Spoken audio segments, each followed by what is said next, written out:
আলুটা কিন্তু চন্দ্রমুখী আলু।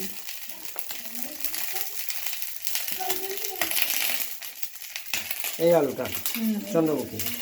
চন্দ্রমুখী দিলে টেস্ট হয়। চন্দ্রমুখী যে একবার খাবে সে এমনি আলু আর খেতে চাইবে না। শুধু যা দামটার একটু পার্থক্য আছে।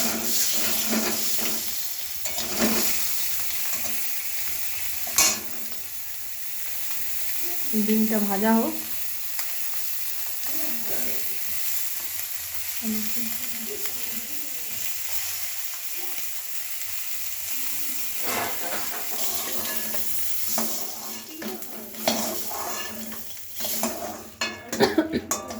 কড়াইতে তেল দিলাম।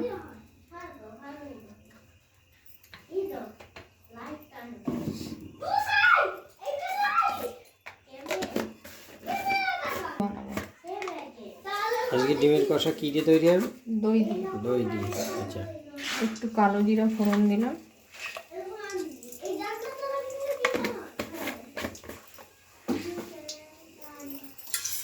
দিয়ে দিলাম।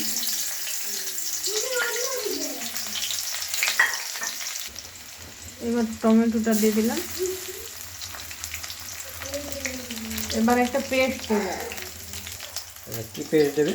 আদা, দই আর একটু সরষে বাটা। আচ্ছা, আদা, দই আর সরষে বাটা। ওটাকে একটু ফেটিয়ে নিতে হবে। আদা, দই আর সরষে বাটাকে একটু ফেটিয়ে নিতে হবে। পেঁয়াজটা খুব তাড়াতাড়ি নরম হয়ে যাবে। লবণ দিলে কি টমেটো আর মাছটা নরম হয়ে যাবে। দিয়ে দিলাম।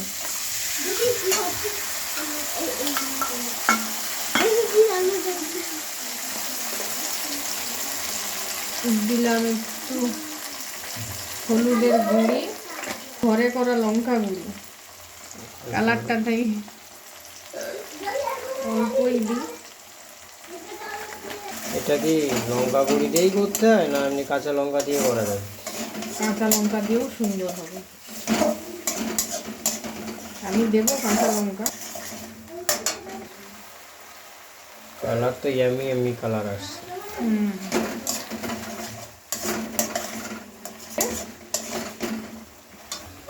ডিমটাকে একটু ছুরি দিয়ে একটু কেটে কেটে দিচ্ছি, তাহলে কি হবে ডিমটার টেস্ট একটু ভালো হবে। কেন ভালো হবে? এর ভিতরে মশলাটা যাবে।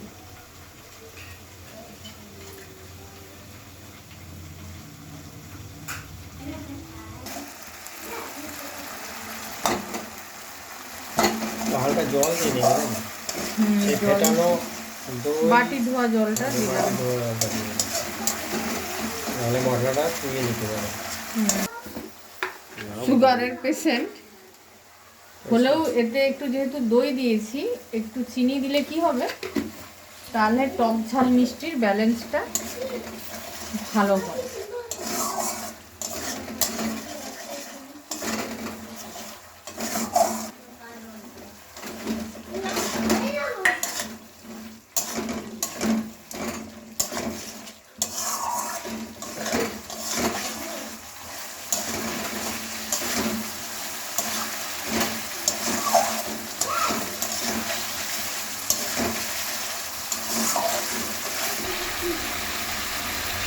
দুধ দিচ্ছে। একটু দুধ দিচ্ছি।